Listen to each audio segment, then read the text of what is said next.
చాలా సీనియర్ నాయకుడు. తెలంగాణలో డి శ్రీనివాస్ అంటే డిఎస్ అంటే తెలియని వారు ఉండరు రాజకీయాల్లో. కొద్దిసేపటి క్రితమే ఆయన 75 ఏళ్ళు వయసు చనిపోయారు. నాకు తెలిసి ఆయన మీరు ఇద్దరు కూడా కౌన్సిల్లో ఒకే సందర్భంలో పనిచేశారు. ఆయనతో మీకు ఎలాంటి అనుబంధం ఉంది ఆయనతో?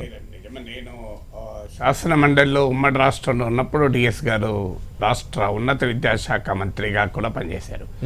అందులో నేను పట్టభద్రుల ఎమ్మెల్సీ గనక ఉన్నత విద్యాశాఖ మంత్రితో చాలా సన్నిహితంగా సంబంధాలు ఉండటానికి అవకాశం ఉండేది. తర్వాత వ్యక్తిగతంగా కూడా నాకు చాలా బాగా తెలిసిన వ్యక్తి, ఇప్పుడు దాదాపు 3 దశాబ్దాలుగా తెలుసు. సో దాంతోపాటు తెలంగాణ వచ్చాక తొలి తెలంగాణ శాసన మండలిలో ఆయన ప్రతిపక్ష నేత, నేను కూడా ఒక సభ్యుడిగా ఉన్నాను. అప్పుడు ఆ సమయంలో కూడా నాకు బాగా పరిచయం. తర్వాత కూడా అనేక సందర్భాల్లో మాట్లాడుకున్నాము, పర్సనల్గా కానీ ఇతరత్ర కానీ. అందువల్ల చాలా దురదృష్టకరం. చాలా సీనియర్ రాజకీయ నాయకుడు, మీరు అన్నట్లు తెలంగాణ రాజకీయాలపైన బలమైన ముద్ర వేసిన నాయకుడు. సో ఆయన మీకు ఒక రకంగా ప్రత్యేకత ఏంటంటే 2 సార్లు పార్టీని అధికారంలోకి తీసుకొచ్చాడు. 2004లో ఆయన పిసిసి అధ్యక్షుడిగా ఉన్న టైంలోనే కాంగ్రెస్ అధికారంలోకి, 2009లో మళ్ళీ పిసిసి అధ్యక్షుడిగా ఉన్న సమయంలోనే కాంగ్రెస్ అధికారంలోకి వచ్చింది. అందువల్ల కాంగ్రెస్ పార్టీ ఆయన దక్షత పైన, నాయకత్వం పైన విశ్వాసం ఉంచిందంటానికి ఉదాహరణ. అందులో రాజశేఖర రెడ్డి లాంటి బలమైన నాయకుడు సిఎల్పి నేతగా ఉన్న సమయంలో ఈయనను పిసిసి అధ్యక్షుడిగా పెట్టారు. రాజశేఖర రెడ్డి ముఖ్యమంత్రిగా మొత్తం ఒక రకంగా జాతీయ పార్టీలో ప్రాంతీయ పార్టీ లాగా నడుపుతున్నాడు అనుకున్న సమయంలో కూడా ఈయన పిసిసి అధ్యక్షుడయ్యాడు. సో అందువల్ల ఆయన రాజశేఖర రెడ్డికి వ్యతిరేకించే చాలామంది నాయకులు కనుమరుగయ్యారు.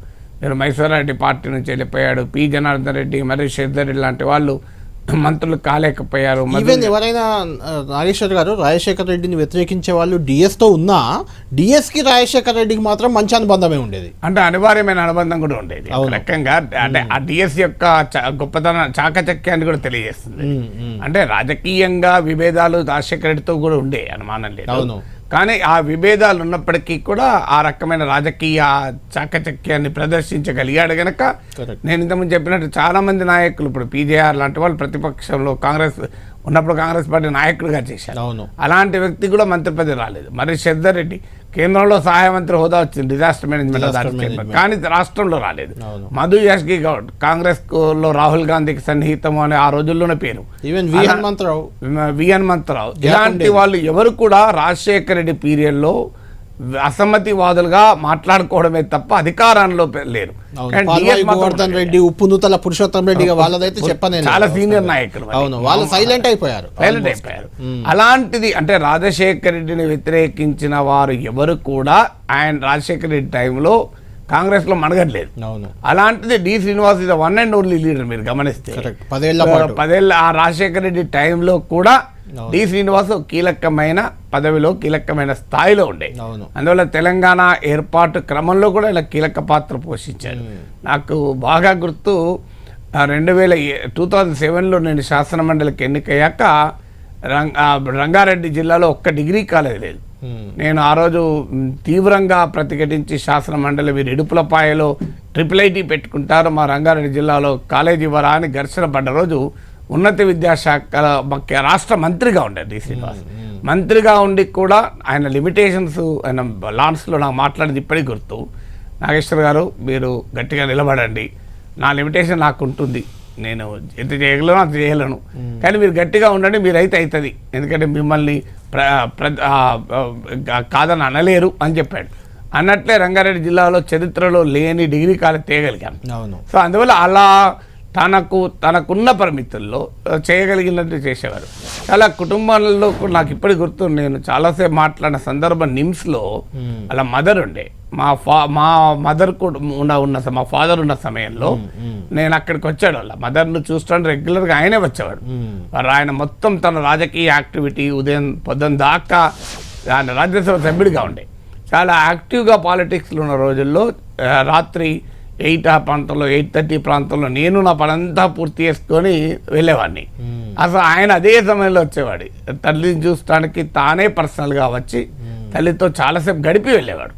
సో అందువల్ల అలా అప్పుడు కలిసేవాడిని కూడా చాలాసార్లు. అసలు యాక్చువల్గా 2009లో ఒకవేళ ఆయన ఓడిపోకపోతే ఆ సమయంలో రోషయ్య కిరణ్ కుమార్ రెడ్డి అయిన సమయంలో డిఎస్ కూడా ముఖ్యమంత్రిగా కూడా అవకాశం ముఖ్యమంత్రిగా అవకాశం అంటే ఒక రకంగా డి శ్రీనివాస్ ఆయన వల్ల పార్టీకి అదృష్టం దురదృష్టం అని ఎవరైనా నమ్మితే డి శ్రీనివాస్ వల్ల కాంగ్రెస్ పార్టీ అదృష్టం లభించింది, కానీ ఈయనకు మాత్రం దురదృష్టమే లభించింది. మంత్రిగానే ఉన్నాడు. తెలంగాణ రాజకీయాల్లో అనేక సార్లు ముఖ్యమంత్రి పదవి అవుతాడు అని ముద్దాడిన నాయకుడైనా. రాజశేఖర రెడ్డితో పాటు 2004లో ఈయన పేరు వినపడ్డది. మీరు అన్నట్లు 2004లో రాజశేఖర రెడ్డి ఉన్న సమయంలో కూడా రాజశేఖర రెడ్డి కాకపోతే అనే ప్రశ్న ఎక్కడ డి శ్రీనివాస్ అని. తర్వాత 2009లోనే కాదు ఓడిపోయారు, అప్పుడు ఓడిపోయాడు. తర్వాత కూడా మీకు ఈ టైంలో తెలంగాణ ఏర్పడుతున్న సమయంలో కూడా కాంగ్రెస్ పార్టీ కనుక అధికారంలోకి వచ్చి ఉంటే 2014లో అప్పుడు జానారెడ్డితో పాటు డిఎస్ కూడా ఒక స్ట్రాంగ్ కంటెండర్ అయ్యేవారు, అనుమానం లేకుండా. సో అదే కాదు, ఇంట్రెస్టింగ్ ఏంటంటే ఇప్పుడు ఆయన మధ్యలో అంటే కొన్నిసార్లు రాజకీయ నిర్ణయాలు ఏ కారణ రీత్యా తీసుకున్నా అది ఎంత నష్టం చేస్తున్న దానికి ఉదాహరణ ఆయన కాంగ్రెస్ వీడడం.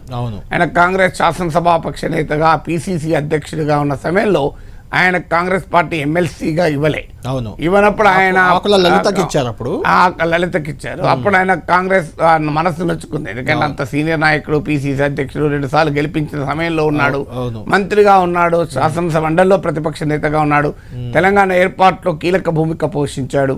ఇవన్నీ ఉండి కూడా ఒక ఎమ్మెల్సీ ఇవ్వరా అనే మనసు నచ్చుకొని ఆయన అది ఆ అవకాశం ఉపయోగించుకుని కేసీఆర్ ఆహ్వానించాడు. ఈయన వెళ్ళి రాజ్యసభ సభ్యుడయ్యాడు. కానీ అంటే అఫ్కోర్స్ అప్పటికి ఆరోగ్యం దెబ్బతిన్నది, కానీ 2023కి would have been a very big leader. మీకు తెలంగాణలో కాంగ్రెస్లోనే అలాగే కంటిన్యూ అయితే, ఎందుకంటే సామాజికంగా చూసినా తెలంగాణలో కానీ ఉమ్మడి రాష్ట్రంలో కానీ ఒక బీసీ ముఖ్యమంత్రి అయిన సందర్భం లేదు.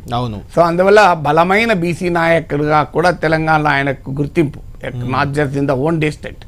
సో అందువల్ల ఆయనకున్న ప్రత్యేకత రీత్యా తెలంగాణలో ఇప్పుడు సీనియర్లు వీళ్ళు వారు ముఖ్యమంత్రి పదవికి ఇంత చర్చ జరిగినప్పుడు అందులో అగ్రగణ్యుడిగా డి శ్రీనివాస్ ఉండేవారు. అఫ్ కోర్స్ ఆయన అప్పటికి కాంగ్రెస్లో ఆయన ఆరోగ్యం కూడా దెబ్బతిన్నది. ఆరోగ్యం దెబ్బతింది, మధ్యలో చివర్లో కాంగ్రెస్లో చేరారు, నెక్స్ట్ డేనే రాజీనామా చేశారు.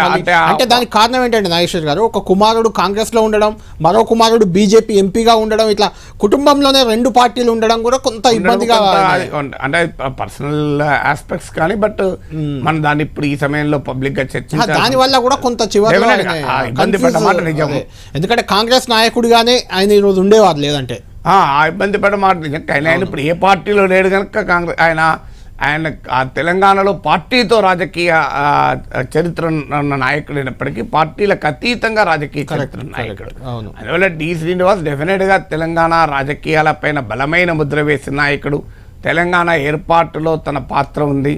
తెలంగాణలో గాను ఉమ్మడి రాష్ట్రంలో కూడా ముఖ్యమంత్రి పదవికి దగ్గర దాకా వచ్చి ముఖ్యమంత్రి కాని నాయకుడు, అంటే ముఖ్యమంత్రి పదవిని ముద్దాడి వెళ్ళిన నాయకులు డి శ్రీనివాస్ చెప్పుకోవాలి.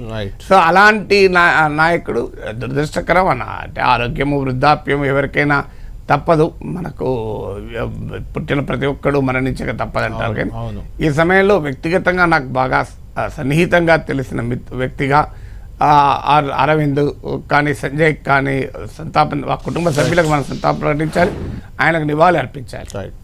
మొత్తానికి డి శ్రీనివాస్ సుదీర్ఘ రాజకీయ జీవితం, తెలంగాణ రాజకీయాల్లో తనదైన ముద్ర వేసిన డి శ్రీనివాస్ గారు రాత్రి 3 గంటలకి గుండెపోటుతో మరణించడం బాధాకరం. వారి కుటుంబ సభ్యులకు కూడా నాగేశ్వర్ గారు కూడా సంతాపం తెలిపారు.